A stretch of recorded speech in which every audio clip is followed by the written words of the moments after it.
దైవజనులు pastor Abraham శాకర్ అయ్యగారు ఎవరికి అందరికీ తెలుసు అనుకుంటున్నాను, సుపరిచితులు. ఎందుకంటే ఆయన యూట్యూబ్లో, ఫేస్బుక్లో, అలాగే గుడివాడ ప్రాంతంలో, ఈ చుట్టుపక్కల ప్రాంతాల్లో పేరు కలిగిన దైవజనులు అన్నమాట. ఎందుకంటే ఆయన వాక్యాల చేత చాలామంది బలపడ్డారు.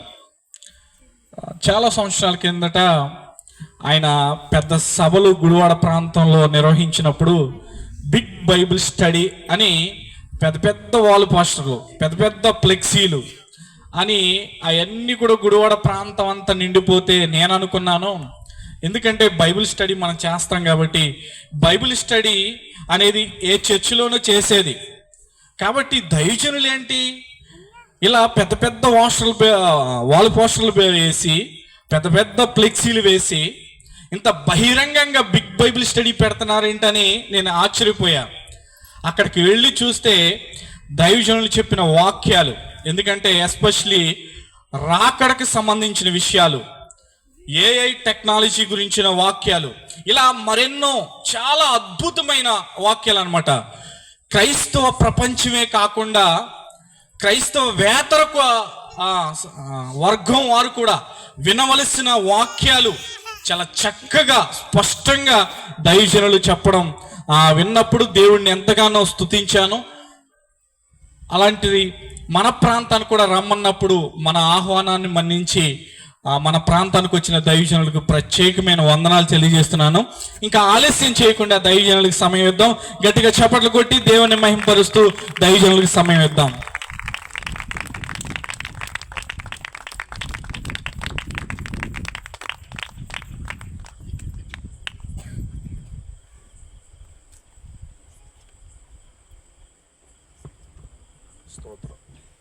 Praise the Lord, praise the Lord. Volume పెంచండి ఆయన. స్తోత్రం. Praise the Lord, praise the Lord, praise the Lord. వస్తుందా? పెంచండి ఆయన.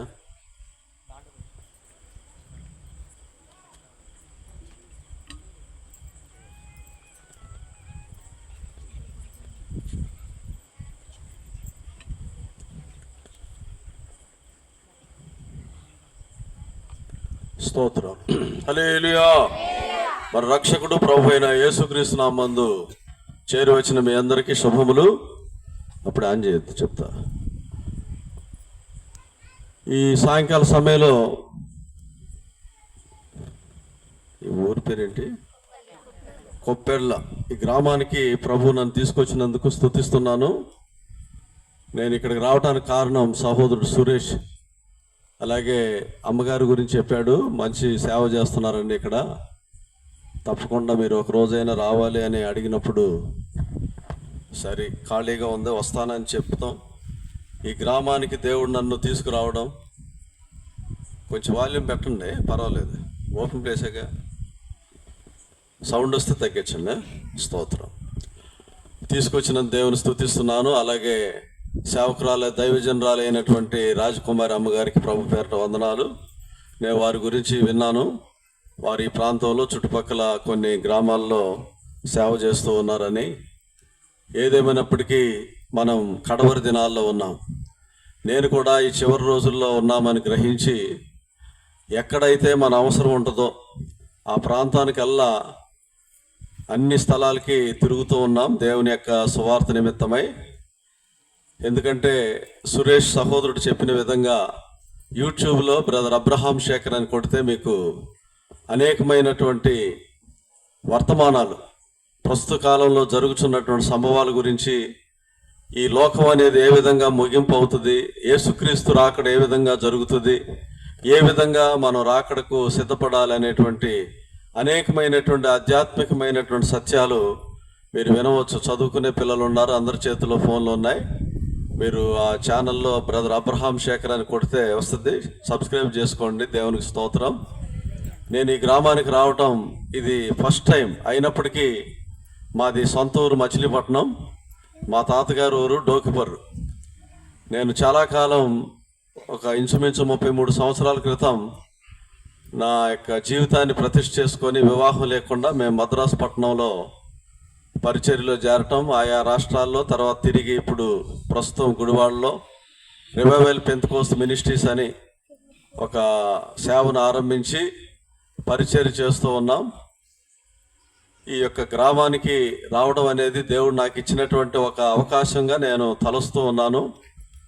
కాబట్టి నన్ను ఈ స్థలానికి ఆహ్వానించినటువంటి కారకులైనటువంటి బిడ్డలందరికీ ప్రభు పేరట వందనాలు. చేరి వచ్చిన మీ అందరికి కూడా ప్రభు పేరట వందనాలు చెల్లిస్తున్నాను. మా యొక్క పరిచర్య అనేది ప్రతిష్ఠించబడినటువంటి సేవ. మేము ఆయా ప్రాంతాల్లో సేవను జరిగిస్తూ ఉన్నాం. చివరి దినాల్లో ఎక్కువగా దేవుడు మాకు ఇచ్చిన దర్శనం యేసుక్రీస్తు యొక్క రాకడ కొరకు జనులు సిద్ధపడాలి. ఎందుకంటే ప్రస్తుత కాలంలో చూస్తే క్రైస్తవులు అధికమయ్యారు, సేవకులు అధికమయ్యారు, సంఘాలు ఎక్కువైనాయి, అలాగే దుర్బోధకులు అధికమైపోయారు.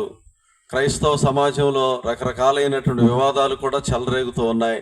మరొక వైపు ఇతర మతస్థులు క్రైస్తవుల మీద దాడులు చేయటం, ఇవన్నీ కూడా మనం ఈ రోజుల్లో గమనిస్తూ ఉన్నాం. ఎందుకంటే ఈ పరిస్థితులన్నీ కూడా చూసినప్పుడు యేసుక్రీస్తు రాకడ సమీపంగా ఉందని అర్థమవుతూ ఉంది. దేవునికి స్తోత్రాంజి. హల్లెలూయా, స్తోత్రం, హల్లెలూయా. మన రక్షకుడు ప్రభు అయిన యేసుక్రీస్తు నామందు చేరి వచ్చిన మీ అందరికీ ప్రభు పేరట లైన్ అయిందా? స్తోత్రం, స్తోత్రం. ఓకేనా?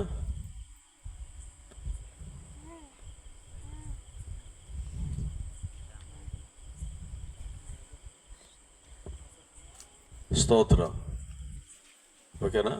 హల్లెలూయా. మన రక్షకుడు ప్రభు అయిన యేసుక్రీస్తు నామందు ఈ సాయంకాల సమయంలో చేరి వచ్చిన మీ అందరికీ ప్రభు పేరట వందనాలు. ప్రస్తుతం నేను కృష్ణా జిల్లా, ఆంధ్రప్రదేశ్, పెడన మండలం కొప్పెళ్ళ అనేటువంటి గ్రామంలో ఈ సువార్త సభల్లో పాల్గొని ఉన్నాను. దేవుడి సాయంకాల సమయంలో నన్ను ఈ స్థలానికి తీసుకొచ్చినందుకే దేవుణ్ణి స్తుతిస్తూ ఉన్నాను. ఈ సాయంకాల సమయంలో మన ధ్యానార్థమై మన పరిశుద్ధ గ్రంథాన్ని లూకాసు వార్త 19వ అధ్యాయము మొదటి 2 వచనాలని చదువుకుందాము. చదవగలిగిన వాళ్ళు మైకులో చదవండి. ఆయన సంచరించుచు యెరికో పట్టణంలో ప్రవేశించి దారి గుండా పోవుచుండెను. ఇదిగో సుంకపు గుత్తదారుడును ధనవంతుడునైన జక్కయ్య అని పేరు గల ఒకడు యేసు ఎవరో అని చూడగోరెను గాని పొట్టివాడైనందున జనులు గుంపుగూడి ఉండుట వలన చూడలేకపోయాను. దేవుని పరిశుద్ధ నామానికి మహిమ కలుగును గాక. క్రైస్తవుల్లో ఈ వాక్యం అనేది తెలియని వారు లేనే లేరు దేవుని బిడ్డలారా. ఎందుకంటే సండే స్కూల్ టీచర్లు పిల్లలకి పాఠం చెప్తారు. అలాగే ప్రతి బోధకుడు, ప్రతి సేవకుడు కూడా తన యొక్క ప్రసంగంలో ఖచ్చితంగా జక్కయ్య గురించి ఉచ్చరించే ఉంటారు. మీరు కూడా ఈ జక్కయ్య గురించి విని ఉంటారు, పొట్టి జక్కయ్య అని. దేవుని బిడ్డలారా, యొక్క వాక్యంలో లోతైనటువంటి మర్మాన్ని, సత్యాన్ని సాయంకాల సమయంలో మనము గమనిద్దాం. ఇక్కడ చూసినట్లయితే యేసుక్రీస్తు కల్వారి శిలువ మరణానికి వెళ్ళటానికి కొన్ని రోజుల ముందు ఆయన ఈ పట్టణాన్ని దర్శించాడు. యెరికో అనేటువంటి పట్టణాన్ని మనం చూస్తూ ఉన్నాం. ఈ రోజు లెంట్ డేస్ లో ఉన్నాం. ఈ వారం యొక్క హోలీ వీక్ అని పిలుస్తారు దీన్ని, ఈస్టర్ వీక్, హోలీ వీక్. ఈ పరిశుద్ధ వారంలో క్రైస్తవులందరూ కనపడుతున్నారు. చాలా సంఘాల వాళ్ళు, బ్యాప్టిస్ట్, లోథరన్, ఇట్లాంటి సిఎస్ఐ, ఇట్లాంటి సంఘస్థులందరూ కూడా ప్రతిరోజు దేవాలయాల్లో 40 రోజులు లెంట్ డేస్ ని పాటిస్తూ మందిరాల్లో ఆరాధనలు చేయించున్నటువంటి సమయం. ఈ సాయంకాల సమయంలో దేవుడి యొక్క ప్రాంతంలో దేవుణ్ణి స్తుతించడానికి, యేసుక్రీస్తును గురించి తెలుసుకోవడానికి దేవుడిచ్చినటువంటి సమయాన్ని బట్టి మనం దేవుని స్తుతించాలి. యేసుక్రీస్తు ఆయన కల్వారి శిలువ మరణానికి వెళ్ళటానికి ముందు ఆయన కొన్ని ప్రాంతాలని, కొంతమంది వ్యక్తుల్ని దర్శించాడు. ఈ దర్శించినటువంటి యొక్క ప్రాంతాల్లో యెరికో అనేది ఒకటి. జెరికో అని ఇంగ్లీష్ లో పిలుస్తారు. జెరికో అంటే గుడ్ ఫ్రాగ్రెన్సెస్ అని అర్థం. సువాసనలు, వెదజల్లుట అని అర్థం ఇస్తా ఉంది. దేవుని బిడ్డలారా, యేసుక్రీస్తు యెరికో పట్టణంలో ఆ దారులు గుండా ఆయన ప్రవేశించి పోతూ ఉన్నాడు. ఆ మార్గంలో వెళుతూ ఉన్నప్పుడు అక్కడ సుంకపు గుత్తదారుడైనటువంటి జక్కయి అనేటువంటి వ్యక్తి అక్కడ యేసుక్రీస్తు గురించి 3.5 సంవత్సరాలుగా వింటూ ఉన్నాడు. యేసుక్రీస్తు కేవలం 3.5 సంవత్సరాలు మాత్రమే ఆయన పరిచర్య చేశాడు, సేవ చేశాడు. మనకలాగా దశాబ్దాలు గాని లేకపోతే 10 సంవత్సరాలు 20 సంవత్సరాలు ఆయన సేవ చేయలేదు. కేవలం 3.5 సంవత్సరాలు మాత్రమే ఆయన సేవ చేసి తండ్రి తనకు అప్పగించినటువంటి ఆ యొక్క పనిని ముగించి చివరిసారిగా గుడ్ ఫ్రైడే రోజు అంటే ఆయన పస్కా పండుగ దినాన్న శిష్యులందరితో కూడా పస్కా పండుగను ఆచరించి రాత్రి ఆయన పట్టబడ్డాడు, ఉదయానికి ఆయన చంపబడ్డాడు. దేవుని బిడ్డలారా, ఇది యేసుక్రీస్తు గురించి మనము చూస్తున్నటువంటి, నేర్చుకుంటున్నటువంటి, ఆచరిస్తున్నటువంటి సత్యం. పస్కా అనేది ఇశ్రాయేలీయులకి ఉన్నటువంటి 7 పండుగల్లో ఒక పండుగ. పర్ణశాలల పండుగని, రొట్టెల పండుగని, ప్రథమ ఫలముల పండుగని, అలాగే ఈ యొక్క పస్కా పండుగ కూడా వాటిలో ఒకటి. ఈ పస్కా పండుగను ఆచరించేటప్పుడు యూదులందరూ కూడా సమకూడి ఆ రాత్రి ఒక గొర్రె పిల్లను, మేక పిల్లను వధిస్తారు. అది వధించినప్పుడు దేవుని బిడ్డలారా, దాని అర్థం ఏంటంటే పస్కా అనే దానికి అర్థము దాటిపోవుట అని అర్థం. అంటే సంహార దూత మన నుండి, మన జీవితాల నుండి, మన కుటుంబాలని నాశనం చేయకుండా సంహారకుడు దాటిపోతున్నాడని అర్థమిస్తా ఉంది. ఇప్పుడు యేసుక్రీస్తు ఈ పస్కా పండుగను ఆచరించడానికి ముందు దినాల్లో కొన్ని స్థలాల్ని ఆయన దర్శించాడు, కొంతమంది వ్యక్తుల్ని ఆయన దర్శించాడు. యేసుక్రీస్తు ఆ యెరికో మార్గం గుండా వెళ్ళటానికి కారణం ఏంటంటే అక్కడ సుంకపు గుత్తదారుడైనటువంటి జక్కయి అనేటువంటి పేరు గలవాడు ఉన్నాడు. జక్కయి వాస్తవంగా యూదుడంటే యేసుక్రీస్తు స్వతహాగా యేసుక్రీస్తు యొక్క కులస్థుడు, యేసుక్రీస్తు కుటుంబానికి చెందినటువంటి వాడు. దేవుని బిడ్డలారా, ఇటువంటి వ్యక్తి సుంకపు గుత్తదారుడు అని చదువుతున్నాం. అతడు చూడడానికి పొట్టిగా ఉన్నటువంటి వ్యక్తి, ఊర్లో పట్టణంలో పలుకుబడి ఉన్నటువంటి వ్యక్తి, మంచి మర్యాదలు ఎరిగినటువంటి వ్యక్తి. కానీ ఇతని ఉద్యోగం కూడా చాలా పెద్ద ఉద్యోగం. సుంకపు గుత్తదారుడు అంటే అతడు ఒక ఉన్నతమైన అప్ అండ్ డౌన్స్ వస్తుంది వాయిస్ అండ్ అతడు సుంకపు గుత్తదారుడు అంటే చాలా పెద్ద ఉద్యోగం. అది ITO అంటారు, ఇన్కమ్ ట్యాక్స్ ఆఫీసర్ అని పిలుస్తారు అతన్ని. దేవుని బిడ్డలారా, ఈ గొప్ప వ్యక్తి, ఇతడు ధనవంతుడు, పేరు ప్రఖ్యాతులు ఉన్నవారు. ఆ ఊర్లో ఎవరు కనబడినా అతనికి నమస్కారం చేస్తారు. ఇటువంటి వ్యక్తి ఈరోజు యేసుక్రీస్తును చూడడానికి ఒక మేడు చెట్టు ఎక్కాడని చదువుతున్నాం. యేసు గురించి 3.5 సంవత్సరాలుగా అతడు వింటున్నాడు, కానీ ప్రభు దగ్గరికి వెళ్ళటానికి అతనికి సమయం లేదు. ఎందుకంటే ధనవంతులకి సమయం ఉండదు, రాజకీయ పలుకుబడి ఉన్న వారికి సమయం ఉండదు, ఉన్నత కులస్తులకు ప్రభు దగ్గరికి రావడానికి సమయం ఉండదు, వ్యాపారస్తులకి సమయం ఉండదు. ఈరోజు గ్రామాల్లో పల్లెల్లో కూడా మనుషుని యొక్క జీవన శైలి అనేది చాలా బిజీగా గడుపుతున్నారు. దేవుని బిడ్డలారా, కారణం ఏంటంటే ఈ అధునాతనమైనటువంటి యుగం.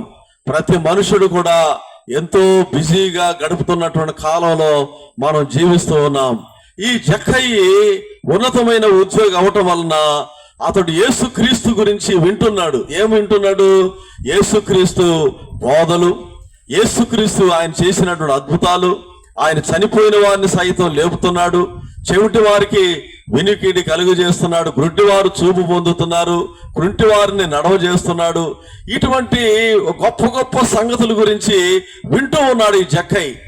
కానీ ఈరోజు స్వతహాగా యేసు ప్రభు ఈ దారిలో వస్తున్నాడు కాబట్టి ఆయనను చూడాలని కోరిక గలవాడై ఒక మేడు చెట్టు ఎక్కాడు. దేవుని బిడ్డలారా, చూడండి, అతనిలో ఒక ఆశ అయితే కలిగింది ప్రభువును చూడాలని. కానీ యేసు ఎవరు అతనికి అర్థం కాలేదు, తెలవలేదు. ఈ రోజు కూడా చాలా మంది క్రైస్తవ కుటుంబాల్లో పుట్టిన, సంఘాల్లో ఉన్న, సంఘ బోధకులుగా ఉన్న, సంఘ పెద్దలుగా ఉన్నప్పటికీ యేసు ఎవరో తెలవనటువంటి స్థితిలోనే కనబడుతున్నారు. పండుగలు మన యొక్క జీవితాల్లో ప్రాముఖ్యత. క్రైస్తవులకి ముఖ్యమైనటువంటి పండుగలు కొన్ని ఉన్నాయి. క్రిస్మస్ అనే పండుగ, అలాగే గుడ్ ఫ్రైడే, అలాగే ఈస్టర్. ఇటువంటి పండుగలన్నీ క్రైస్తవులు చక్కగా జరుపుకుంటున్నారు. కానీ పండుగలన్నిటికీ మూలాధారమైనటువంటి యేసుక్రీస్తు దగ్గరికి రావట్లేదు. యేసుక్రీస్తు పేరు చెబుతున్నారు, సంఘం యేసుక్రీస్తు పేరు చెబుతుంది, కానీ యేసు ఎవరు ఎరిగినటువంటి స్థితిలోనే కనబడుతున్నారు. దేవుని బిడ్డలారా, ఈ వ్యక్తి కూడా ఆ రోజు యేసు ఎవరు చూడగోరాడు, కానీ ఆయన రక్షకుడని, ఆయన మానవాల్ని రక్షించడానికి అవన్నీ కదులుతున్నట్టుండే బాబు, మానిటర్ ఆగింది. ఆయన సర్వ మానవాల్ని విమోచించడానికి, రక్షించడానికి ఆయన ఈ లోకానికి వచ్చాడని అర్థం చేసుకోలేకపోయాడు. ఎంతో మంది స్వస్థపడుతున్నారు, ఎంతో మంది బాగుపడుతున్నారు, ఎంతో మంది తమ జీవితాల్లో ఆశీర్వాదాలు అభివృద్ధి పొందుతున్నారు. కానీ ఈయన మాత్రం యేసు దగ్గరికి ఎప్పుడు కూడా రాలేదు. కేవలం ఆయన కడసారి దినాల్లో, ఆయన శిలువ మరణం పొందటానికి మునుపటి దినాల్లో మాత్రమే యేసు ఎవరు చూడగోరాడు. దేవుని బిడ్డలారా, ఈ రోజు ప్రపంచమంతా కూడా ఎదురు చూస్తున్నటువంటి ఒకే ఒక వ్యక్తి యేసుక్రీస్తు. ఆయన ఎవరు? ఈ రోజు సృష్టి మొత్తం యేసుక్రీస్తు చుట్టూ తిరుగుతుంది. ఈ రోజు దేశ నాయకులు, వారి ఆలోచనలు, వారి యొక్క తలంపులు, విజ్ఞానము, విద్య, వైద్యము, ఇవన్నీ కూడా ఈ రోజు యేసు అనేటువంటి పేరు చుట్టూ కూడా పరిభ్రమిస్తూ ఉన్నాయి. నిజంగానే అలనాడు జక్కయ్యకు వచ్చినటువంటి సందేహం ఈ రోజు కూడా, నేటికి కూడా, ఈ 2025 సంవత్సరం వరకు కూడా యేసు ఎవరు తెలియనటువంటి జనాంగం ఎంతో మంది ఉన్నారు. దేవుని బిడ్డలారా, ఈ రాత్రి సమయంలో ఇదిగో మీ మధ్యలో ప్రభు మాట్లాడుతున్నాడు. యేసుక్రీస్తు ఎవరు? కొంతమంది అనుకుంటున్నారు యేసుక్రీస్తు క్రైస్తవుల దేవుడని, కొంతమంది అనుకుంటున్నారు యేసుక్రీస్తు యోధా మత నాయకుడని, మరి కొంతమంది అనుకుంటున్నారు యేసుక్రీస్తు మాలవాళ్ల మాదిగల యొక్క దేవుడని, లేదా బీసీలు ఎస్సీల యొక్క దేవుడని అనేక మంది అనుకొని యేసుక్రీస్తుకి దూరంగానే బ్రతుకుతున్నారు. కానీ కాలం ఏం చెప్తుంది? గడిచినటువంటి కాలాన్ని మనం గమనించినట్టయితే ప్రకృతి విపత్తులు జరుగుతున్నాయి, భూకంపాలు జరుగుతున్నాయి, యుద్ధాలు, యుద్ధ సమాచారాలు మనం వింటున్నాం. దేశం మీదకి దేశం, రాజ్యం మీదకి రాజ్యం, జనం మీదకి జనము వెళ్ళేటువంటి కాలంలో మనం జీవిస్తున్నాం. కుటుంబాల్లో తగాదాలు, కుటుంబాల్లో ఐక్యత కనబడట్లేదు, ఊళ్ళల్లో ఐక్యత కనబడట్లేదు. రాజకీయ నాయకుల్లో కక్షలు, కార్పణ్యాలు ఏర్పడి ఒకరినొకరు పొడుచుకోవటం, ఒకరినొకరు చంపుకోవటం. మరొక వైపు చూసినట్లయితే ఒక మతం మీద మరొక మతం లేచి ఒకరినొకరు చంపుకోవటాలు, ఇవన్నీ మునిపెన్నడూ లేని విధంగా ఈ రోజు మనం గమనిస్తున్నాం. వీటన్నిటికీ కారణం ఏంటి? కొన్ని సంవత్సరాల క్రితం కరోనా మహమ్మారి ప్రపంచాన్ని ఒక ఊపు ఊపింది. జనులందరూ కూడా బిక్కుబిక్కుమంటూ కాలం గడిపారు. ఎంతో మంది చనిపోయారు. దేవుని బిడ్డలారా, లాక్డౌన్ వచ్చింది. ఎక్కడ చూసినప్పటికీ, ఏ వార్త విన్నప్పటికీ గుర్తుకొచ్చేది యేసుక్రీస్తు ఎవరు? యేసుక్రీస్తు ఏం చెప్పాడు? యేసుక్రీస్తు చెప్పినటువంటి కార్యాలు నెరవేరుతున్నాయని ఈ రోజు అందరూ కూడా ఒక కంక్లూజన్ కు వచ్చేశారు. దేవుని బిడ్డలారా, ఇదిగో జక్కయ్య అనేటువంటి పేరు కలిగినటువంటి ఒక వ్యక్తి, సుంకపు గుత్తదారుడు, ఎన్నో సంవత్సరాలుగా యేసుక్రీస్తు అద్భుతాలు చేస్తూ ఉంటే, ఆశ్చర్యకార్యాలు చేస్తూ ఉంటే, ఆయన బోధల వల్ల అనేక మంది బాగుపడుతూ ఉంటే, ఈయనకి యేసుని గురించి వినడానికి తీరిక లేదు, యేసుక్రీస్తు గురించి తెలుసుకోవడానికి తీరిక లేదు, మందిరానికి వెళ్ళడానికి తీరిక లేదు. కారణం ఏంటంటే అది వాళ్ళ దేవుడు, ఈయన వీళ్ళ దేవుడు అని చాలా మంది ఇలా హద్దులు గీసుకొని ప్రభువుకి దూరం అవుతున్నారు. మీకు తెలుసో తెలవదో గాని ఒక సర్వేలో తేలినటువంటి సంగతి ఏంటంటే, పుట్టు క్రైస్తవుల కంటే క్రైస్తవేతరులే ఈ రోజు క్రైస్తవులుగా మారి ప్రభువుని స్తుతిస్తున్నారు. దేవుని బిడ్డలారా, 1997-96 సంవత్సరంలో భయంకరమైన తుఫాను వచ్చింది ఆంధ్రప్రదేశ్ లో. ఆ తుఫాను వలన ఈస్ట్ గోదావరి జిల్లాల్లో చాలా ప్రమాదం సంభవించింది. చాలా మంది ఆ ప్రాంతంలో చనిపోయారు. ఆ సమయంలో చంద్రబాబు నాయుడు గారు ముఖ్యమంత్రిగా ఉన్నప్పుడు ఆ ప్రాంతానికి వెళ్లి చూసినప్పుడు ఎక్కడ చూసినా శవాలు గుట్టలు పడిపోయి ఉన్నాయి. చూసినప్పుడు దానికి శవాల దెబ్బ అని పేరు పెట్టారు. దానికి దేవుని బిడ్డలారా, భయంకరమైనటువంటి సన్నివేశం. అలాగే 2005 సంవత్సరం ఆ ప్రాంతంలో పాండుచేరిలో భయంకరమైనటువంటి సునామీ వచ్చింది. ఆ సునామీ కాలంలో చూస్తూ ఉండగానే అనేక మంది కుటుంబాలు తల్లి పిల్లకు కానకుండా ఎవరికి వాళ్లే కొట్టుకుని వెళ్ళిపోయారు. అంతే దేవుని బిడ్డలారా, ఇవన్నీ కూడా మన కాలంలో మనం చూస్తున్నాం. కరోనా టైంలో ఏం చూసావు నువ్వు? కరోనా టైంలో పల్లెలని లేదు, పట్టణాలని లేదు, చిన్నవారని లేదు, పెద్దవాళ్ళని లేదు, ధనవంతులని లేదు, పేదలని లేదు, ఎవరికి సంబంధమే లేదు. మానవుడని ఉంటే చాలు. నీవు మనిషివా? నీవు మనిషివైతే నీ కరోనా రెడీగా ఉంది. ఆ రోజు కరోనా దేన్ని తెలియజేసింది? సర్వ మానవాళిని శ్వాస ఆడకుండా చేసింది. దేవుని బిడ్డలారా, ఆ సమయంలోనే అనేక మంది అడిగారు, ఇదిగో ఒకవేళ ఈ కాలం యుగ సమాప్తి ఏమో, ఒకవేళ యేసుక్రీస్తు వస్తున్నాడేమో అని చాలా మంది మాకు ఫోన్లు చేసి అడిగారు, ప్రభు వస్తున్నాడా అని. దేవుని బిడ్డలారా, భయంకరమైనటువంటి సన్నివేశం. డబ్బు ఉన్నప్పటికీ మనిషిని రక్షించలేకపోయింది. హైదరాబాద్ లో ఒక కుటుంబం, ధనికులైనటువంటి కుటుంబం, ఆ కుటుంబ పెద్దకి కరోనా వచ్చినప్పుడు ఆయన్ని ఐసీయూలో పెట్టారు. ఒక గొప్ప ఆసుపత్రి, యశోద లాంటి ఆసుపత్రిలో చేర్చారు. ఆ కుటుంబీకులందరూ వెళ్ళారు. మా నాన్నని ఎలా అయినా మీరు బ్రతికించాలి, ఎలా అయినా బ్రతికించాలి ప్రభు అని దండాలు పెట్టారు. వాళ్ళకు ఉన్నటువంటి మెడలో ఉన్నటువంటి వస్తువులన్నీ తీసుకొచ్చి గుట్టపోశారు. ఇంటిలో బీరువాలో ఉన్నటువంటి బీరువాలో ఉన్న డాక్యుమెంట్లు అన్ని కూడా తీసుకుని వచ్చి, పొలం డాక్యుమెంట్లు, అపార్ట్మెంట్ డాక్యుమెంట్లు, అవన్నీ ఆస్తులు పత్రాలన్నీ తీసుకొచ్చి గుట్టపోశారు. కొన్ని కోట్ల ఖరీదు. ఇప్పుడు అడుగుతున్నారు, మా నాన్నను బ్రతికించండి.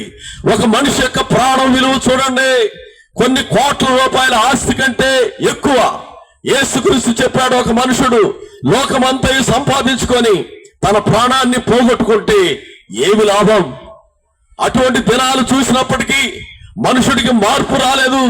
పాపం ఎక్కువైపోయింది, అన్యాయం ఎక్కువైపోయింది, అక్రమం ఎక్కువైపోయింది, మోసం ఎక్కువైపోయింది. ఇటువైపు క్రైస్తవుల్లో కూడా మార్పు రావటం లేదు. నామకార్థ క్రైస్తవులుగానే బ్రతుకుతున్నారు. కానీ ఇదిగో ఎప్పుడైనప్పటికీ క్రీస్తు యొక్క ఆగమనం రాబోతుంది, ఎప్పుడైనప్పటికీ యుగ సమాప్తి జరగబోతుందని నమ్మకమే కోల్పోయారు. ఈరోజు మనుషుడు డబ్బును నమ్ముతున్నాడు, తన యొక్క కులాన్ని నమ్ముతున్నాడు, తనకున్న ఆస్తులను నమ్ముకుంటున్నాడు, తన చదువుని నమ్ముకుంటున్నాడు. రాజకీయ నాయకుడైతే తన పదవిని నమ్ముకుంటున్నాడు.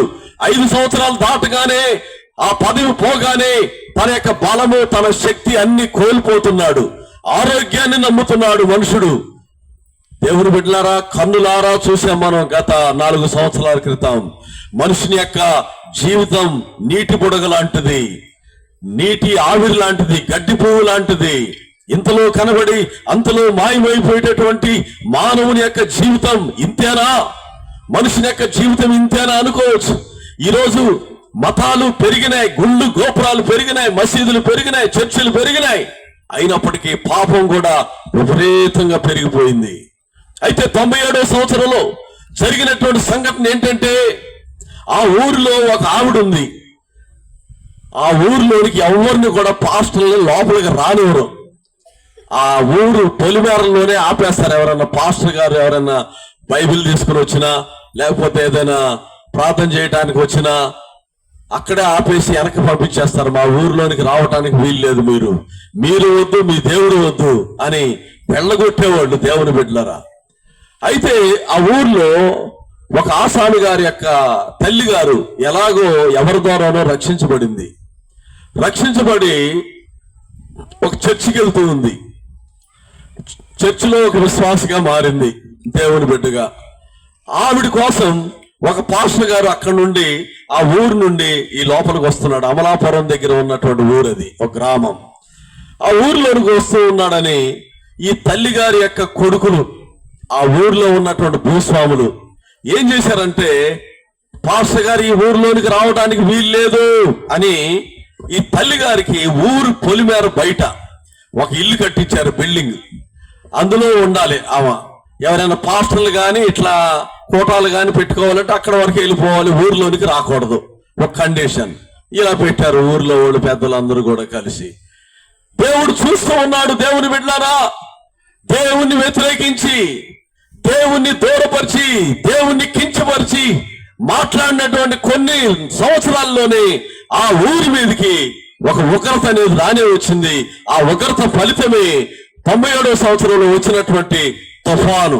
ఆ ఊరంతా కొట్టుకుపోయింది. కానీ ఆ ఊరి కవిని బయట ఉన్నటువంటి ఆ తల్లిగారి ఇల్లు మాత్రం అలాగే ఉంది.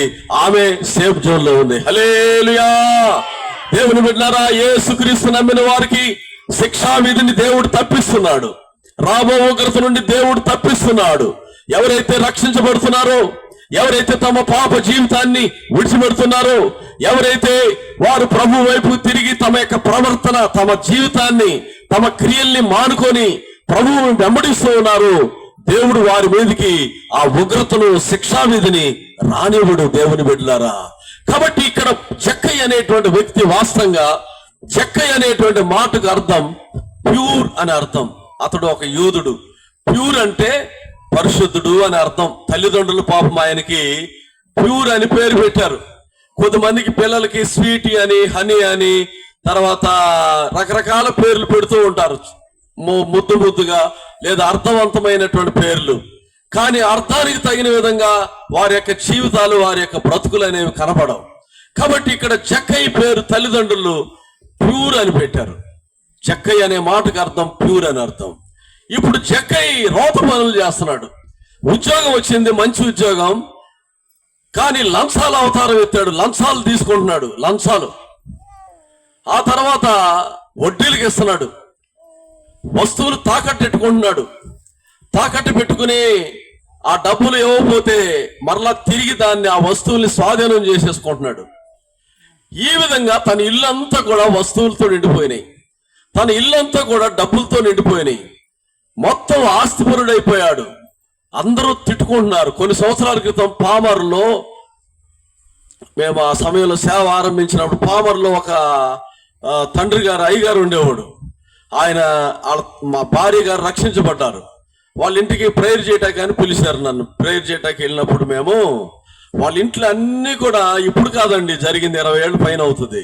వాళ్ళ ఇంట్లో అన్ని కూడా ఇత్తడి బిందులు, రాగి బిందులు, సైకిళ్ళు, స్కూటర్లు, బైకులు ఇవన్నీ ఉండే కదా, రాజదూతులు, ఇట్లాంటివన్నీ ఒక పెద్ద రూమ్ నిండా ఉండిపోయినాయి అనమాట. అవన్నీ నాకు తెలియదు ఏంటాయి గారు ఇవన్నీ అడిగితే, ఇవన్నీ తాకట్టుకు వచ్చినాయి. అన్యాయమైనటువంటి సొమ్ము, అక్రమమైనటువంటి సొమ్ము. ఈరోజు మనుషుడు సంపాదన అనుకుంటూ పరుగులెడుతున్నాడు. దేవుని బిడ్డలారా, అనేక మంది ఈరోజు పాపపు త్రోవల్లో బయలుదేరి వెళుతున్నారు. నిజంగానే జక్కయ్య జీవితం కూడా దరిద్రం అలాగే మారిపోయింది. జక్కయ్య జీవితం వాస్తవంగా, జక్కయ్య యేసుక్రీస్తు యొక్క మతానికి చెందినటువంటి వాడు, యూదుడు. యేసుక్రీస్తుకు శిష్యుడిగా మారవలసినటువంటి జక్కయ్య, యేసుక్రీస్తును వెంబడించవలసినటువంటి జక్కయ్య ఈ రోజు ఎక్కడో ఉన్నాడు. ఎక్కడ? ఎరుకోలో ఉన్నాడు. ఎరుకోలో ఎందుకున్నాడంటే, ఎరుకో అనేది అది లోక రాజ్యం, లోక సంబంధమైన దేశం. జెరికో అనేది దేవుని వల్ల శపించబడినటువంటి నగరం. అది దేవుని బిడ్డలారా, పాత నిబంధన కాలంలో యెహోషువ దినాల్లో ఆ యొక్క ఎరుకో పట్టణాన్ని పట్టుకోమని దేవుడు చెప్పాడు. వాళ్ళు పట్టుకొని దాన్ని తగలబెట్టేశారు, ఆ నగరాన్ని. అందులో పాపిస్టిస్ కార్యాలన్నీ కూడా ఆ నగరంలో ఉన్నాయి. ఇది యెహోషువ 6వ అధ్యాయంలో మీరు చదవచ్చు. దేవుని బిడ్డలారా, అటువంటి పట్టణం ఇశ్రాయేలీలకి, యూదులకి నిషేధించబడినటువంటి చోటు. క్రైస్తవులకి, దేవుని నమ్మిన వాళ్ళకి కొన్ని నిషేధించబడినటువంటి చోట్లు కొన్ని ఉంటాయి. ఆ చోట్లలోనికి పోకూడదు. కొన్ని అలవాట్లు ఉంటాయి, అటువంటి అలవాట్ల జోలికి పోకూడదు. ఇతడు జక్కయ్య, ఇతడు ఇశ్రాయేలీయుడు, యూదుడు. కానీ ఇతడు చోటు వేరు, ఎన్నుకున్న ఉద్యోగం వేరు. కొంతమంది క్రైస్తవులు దేవుని నమ్ముకున్నటువంటి బిడ్డలను చూస్తే వాళ్ళు సరైన విధంగా మార్గాన్ని ఎన్నుకోరు, సరైన మార్గంలో ఎన్నుకోరు. ఆత్మీయ జీవితానికి అడ్డంగా వచ్చేటువంటి కార్యాలన్నీ, అటువంటి ఉద్యోగాల్ని ఎన్నుకుంటారు. పాపిష్టి సొమ్ముని, తప్పులు చేయడానికి, మోసపూరితమైనవి చేయడానికి పూనుకునేటువంటి ఉద్యోగాలు చేయకూడదు. దేవుని బిడ్డలారా, ఒక దేవుని బిడ్డ, మారు మనసు పొంది రక్షించబడిన దేవుని బిడ్డ సారా కొట్టి పెట్టకూడదు. బీర్ షాప్ పెట్టకూడదు, బెల్ట్ షాప్ పెట్టకూడదు, లేకపోతే సిగరెట్లు చుట్టలు అమ్మే షాప్ పెట్టకూడదు, కళ్ళు గీయకూడదు, కళ్ళు షాపు పెట్టకూడదు. ఇవన్నీ కూడా బైబిల్ చెబుతుంది. ఇవన్నీ కూడా పాపములు. ఇవన్నీ మనుషుని హృదయంలో నుండి వచ్చే చెడు ఆచారాలు ఇవన్నీ. కానీ జక్కయ్య ఎన్నుకున్నదే సుంకాలు, వడ్డీలు వ్యాపారం చేసేటువంటి లేదా వసూలు చేసేటువంటి, పన్నులు వసూలు చేసేటువంటి ఉద్యోగాన్ని ఎన్నుకున్నాడు. ఎందుకంటే ఆ రోజుల్లో ₹1 పన్ను వేస్తే దానికి అదనంగా 4-5 రూపాయలు వేసి ఈళ్ళు కాజేసేవాళ్ళు ఆ డబ్బుని. అటువంటిది ఎన్నుకున్నాడు. కొంతమంది చదువు కూడా పిల్లలు చదివే పిల్లల విషయంలో కూడా తల్లిదండ్రులు రాంగ్ స్టెప్ వేస్తూ ఉంటారు. ఆత్మీయంగా ఎదగటానికి, పరలోక రాజ్యం పోవడానికి తగిన విధమైనటువంటి చదువులు ఎన్నుకోరు కొంతమంది. బాగా డబ్బులు వచ్చేది, సొమ్ములు వచ్చేటువంటిది వాటిని ఎన్నుకుంటారు. ఒక ఆయన సిఐ గారు ఉన్నారు, ఒక ఆయన ఇక్కడే భీమడోలు కాదు, హుండి. ఆయన చెప్తూ ఉండేవాడు, బ్రదర్ ఏ ఉద్యోగం కానిది మేము ఆత్మీయంగా ఎదగలేకపోతున్నామండి అని. ఒకరోజు నేను స్టేషన్కి వెళ్తే ప్రేయర్ చేయటానికి కానీ బాధపడి చెప్తూ ఉన్నాడు. నిజమే, దేవుని బిడ్డలారా, కొన్ని ఉద్యోగాలు దేవుని బిడ్డలకి అవి దూరంగానే ఉండాలి. కానీ జక్కయ్య ధన వ్యామోహం గలవాడై ఆ ఉద్యోగాన్ని ఎన్నుకున్నాడు. ఆ ఉద్యోగం ఎన్నుకుని ఆ ఉద్యోగం చేశాడు. చేసింది సరికదా, మరలా అతడు ఉన్నటువంటి ప్లేస్ కూడా రాంగ్ ప్లేస్లో పడ్డాడు. కాబట్టి దేవుని బిడ్డలారా, అందుకని ఇతనికి యేసు ఎవరో తెలవలా. ఈరోజు అనేక మంది క్రైస్తవులకి యేసు ఎవరో తెలవకుండానే క్రైస్తవులుగా ఉన్నారు. యేసు ఎవరో తెలవకుండానే సేవ చేసే సేవకులు ఉన్నారు. మారు మనసు లేని సేవకులు ఎంతో మంది ఉన్నారు ఈరోజు. దేవుని బిడ్డలారా, కారణం ఏంటంటే ఇది చివరి కాలం. సైతానుడు మోసగించేటువంటి కాలం ఇది. నిజమైనటువంటి సత్యం, నిజమైనటువంటి వాక్యాన్ని జనుల్ని విననేవాడు సైతానుడు. అందుకని ఈరోజు ఇటువంటివన్నీ కూడా మనకు కనపడుతూ ఉన్నాయి. ఇప్పుడు జక్కయ్య పరిస్థితి అటువంటిదే. కానీ యేసుక్రీస్తు వెళ్ళింది జక్కయ్య కొరకు వెళ్ళాడు. ఈ జక్కయ్య అయితే పొట్టివాడైనందున అతడు మేడు చెట్టెక్కి ప్రభువుని ఎవరో చూద్దామని అనుకుంటున్నాడు. వెంటనే ప్రభు, జక్కయ్య దిగిరా, నేడు నేను నీ ఇంట ఉండవలసి ఉన్నదని చెప్పగానే జక్కయ్య వేగంగా, సంతోషంగా జర్రమని జారి క్రిందకు వచ్చి నిలువబడి, ప్రభువా, ఎవరి దగ్గరైనా నేను అన్యాయంగా దేన్నైనా తీసుకుంటే దాన్ని 4 రెట్లు ఇచ్చి వేస్తా. చూడండి, క్రైస్తవ జీవితం అనేది ఒప్పుకోలు, క్రైస్తవ జీవితం అనేది మారు మనసు, క్రైస్తవ జీవితం అనేది పాప క్షమాపణ.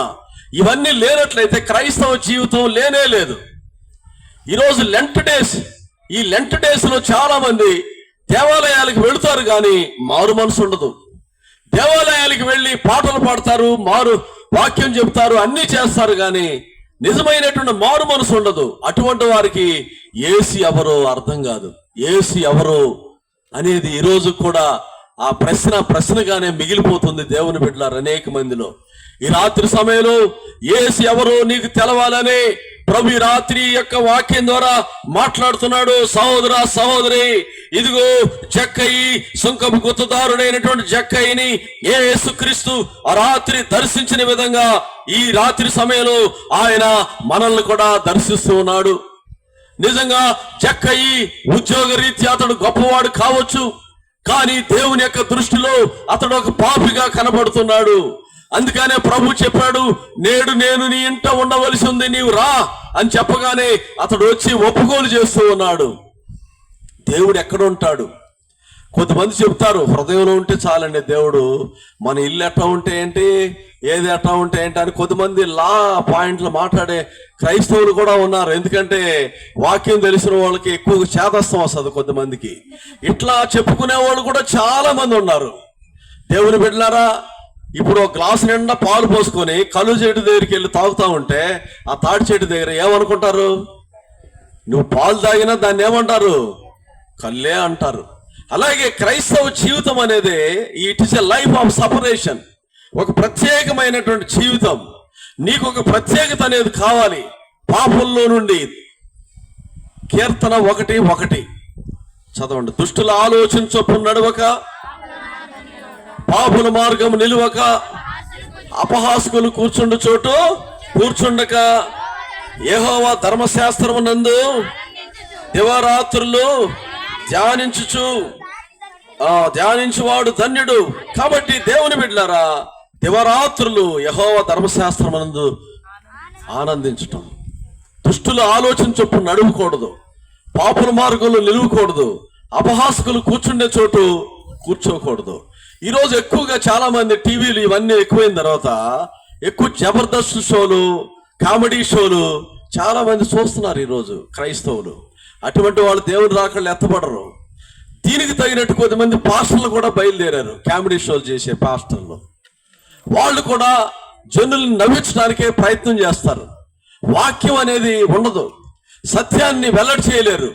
కారణం ఏంటంటే ఇలా కొంతమందిని సైతానుడు వాడుకుంటున్నాడు. కాబట్టి దేవుని బిడ్డలారా, ఈ జక్కయ్య కూడా అటువంటి మాయల్లో మోసాల్లో పడిపోయి ఉండవచ్చు.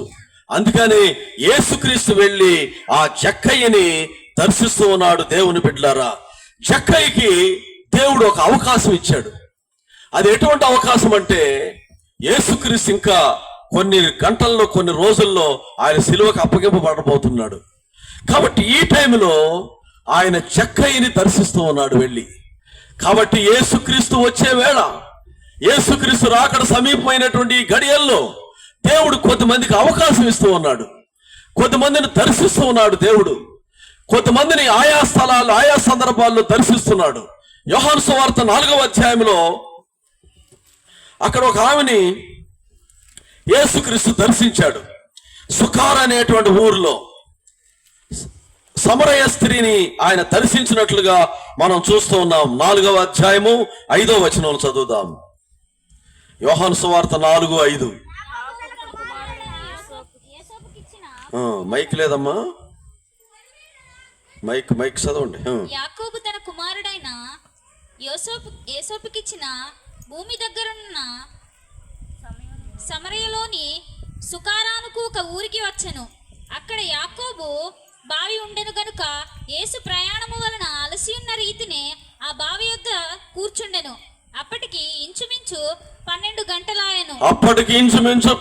గంటలాయను. మెట్ట మధ్యాహ్నం, జాగ్రత్తగా వినండి. మెట్ట మధ్యాహ్నం ఒక స్త్రీ ఆ ఊరిలో, సుఖార్ అనే ఊరిలో యాకోబు అనే బావి దగ్గరికి నీళ్లు చేదుకోవటానికి వచ్చిందండి. చూడండి దేవుని బిడ్డలారా, యేసుక్రీస్తు కరెక్ట్ గా 12 గంటల టైంలో వెళ్ళాడు. ఆయనకి తెలుసు, ఇదిగో ఈ ఊరిలో ఉదయమే 5-6 గంటలకి అందరు నీళ్లు పట్టుకుంటారు, కానీ ఈవిడ మాత్రం మధ్యాహ్నం 12 గంటలకు వెళుతుంది. ఈవిడ గారి కోసం యేసుక్రీస్తు వచ్చాడు. ఈ రాత్రి సమయంలో సహోదరుడా, సహోదరి, ఈ గ్రామంలో, ఈ మైదానంలో కూర్చున్నటువంటి, ఈ మాటలు వింటున్నటువంటి, ఒకవేళ నీ కోసం ఈ రాత్రి సమయం ప్రభు మాట్లాడుతున్నాడేమో, జాగ్రత్త. నీవు దీని నుండి దాటి తప్పించుకోలేవు. ఇదిగో ఈ యొక్క సమరయ స్త్రీని మిట్ట మధ్యాహ్నం 12 గంటలకు దర్శించినటువంటి యేసయ్య ఈ రాకడ దినాల్లో కూడా కొంతమందిని ఆయా ప్రాంతాల్లో, ఆయా స్థలాల్లో, పట్టణాల్లో, గ్రామాల్లో, పల్లెల్లో దేవుడు దర్శిస్తూనే ఉన్నాడు. హల్లెలూయా. ఇదిగో ఎందుకు ఈవిడి 12 గంటలకు వెళ్ళింది? అసలు చరిత్ర గమనించినట్లయితే ఆ ఊరంతా కూడా మనకు తెలిసి ఇటు వరకు రోజుల్లో ఓళ్ళల్లో చెరువులు ఉండే, మంచిళ్ళ చెరువులు, ఆ తర్వాత బావులు, ఆ తర్వాత బోర్లేసి ట్యాంకర్లు పెట్టారు. అప్పుడులో గ్రామాల్లో ఉన్న స్త్రీలందరూ కూడా ఉదయం నీళ్ళకి వెళ్తారు. ఉదయం 6-7 గంటల లోపు పనులన్నీ చేసేసుకుంటారు. నీళ్లు తెచ్చుకుంటారు, వంటలు చేసుకుంటారు, సట్టులు అన్ని కడిగేసేసి బోర్లు వేసేసి పనులకి వెళ్ళిపోతారు. అది అక్కడ ఉన్న కల్చర్. కానీ ఈ సమరయురాలు మాత్రం 12 గంటలకు వెళ్ళింది. ఎందుకు వెళ్ళిందంటే, ఎవరు ఆమెను చూడకూడదు. ఆమె ఒక పాపిష్టురాలు, ఒక వ్యభిచారి, ఒక వేశ్య. ఆమె జీవితం బాగాలేదు. సిగ్గు, బిడియం, లజ్జతో బ్రతుకుతా ఉంది. ఒక వ్యక్తిని పాపం అనేది దాక్కునేటట్టు చేస్తుంది. ఒక మనిషిని అవిధేయత అనేది దేవుని నుండి దూరం చేయడం మాత్రమే కాదు, సమాజం నుండి దూరం చేస్తుంది. తప్పు చేసినటువంటి భార్య భర్తకు దూరం అవుతుంది. తప్పు చేసినటువంటి భర్త భార్యకు దూరం అవుతాడు. పిల్లలు, తప్పు చేసిన పిల్లలు తల్లిదండ్రులకు దూరం అవుతారు, అలాగే సమాజానికి దూరం అవుతారు. దేవుని బిడ్డలారా, ఇప్పుడు ఈ స్త్రీ పరిస్థితి కూడా అలాగే ఉంది. అందరూ ఉదయం నీళ్లు పట్టుకోవటానికి వెళితే ఆ దేశంలో, ఆ ప్రాంతంలో మిట్ట మధ్యాహ్నం 12 గంటలకి ఎవరు కూడా బయటికి రారు. వేసవకాలం చూస్తే చూడండి, మిట్ట మధ్యాహ్నం ఎండ గమగమ బగబగామని మండుతూ ఉంటుంది. ఆ టైంలో ఎవరు బయటికి రారు. కానీ ఈ స్త్రీ మాత్రం ఆ టైంలో నీళ్ల కోసం బయటికి వెళ్తా ఉంది. ఎందుకు ఆ టైంలో వెళ్ళిందంటే ఈమెలో దోషం ఉంది, ఈమెలో పాపం ఉంది, ఈమెలో అవిధేయత ఉంది. ఈమెతో ప్రభు మాట్లాడడానికే ఆ రోజు సుఖార్ అనే బావి దగ్గరికి వెళ్ళాడు ఆయన. దేవుని బిడ్డలారా, ఆమెను దర్శించినప్పుడు ఆమె నీళ్లు చేదుకోవడానికి అక్కడికి వచ్చింది. యేసుక్రీస్తు తిన్నగా ఆమె దగ్గరికే వెళ్ళాడు. వెళ్ళి, అమ్మా నాకు దాహమిమ్మని అడుగుతున్నాడు. అప్పుడు ఆ స్త్రీ ఏమంటుందంటే, యూదుడవైన నీవు సమరయ స్త్రీనైన నన్ను దాహమునికమ్మని ఎలాగ అడుగుతున్నావు? యూదులు సమరయులు వాళ్ళు అంటరాని వాళ్ళు. యూదులకి సమరయులు అంటరాని వాళ్ళు. పూర్వకాలం మాలా మాదిగ వాళ్ళు అగ్ర కులస్తులకి ఏ విధంగా అంటరాని వాళ్ళు, అలాగే యేసుక్రీస్తు కాలంలో ఈ యొక్క సమరయులు అనబడే వాళ్ళు యోధా కులస్తులకి అంటరాని వాళ్ళు. యూదులు గెటప్ వేరుగా ఉంటుంది. యూదులకు ఒక అంగీ ఉంటుంది, ఒక పైన వస్త్రం ఒకటి ఉంటుంది. వాళ్ళు చూడగానే ఇతడు యూదుడు అని అర్థం అవుతుంది. ఇప్పుడు ఈ సమరయ స్త్రీ ఆయన్ని చూసింది. నీవు యూదుడు కదా, యూదుడు అయిన నీవు నన్ను ఎలా నీళ్ళకి అడుగుతున్నావు? యేసుక్రీస్తు అసలు ఎవరు?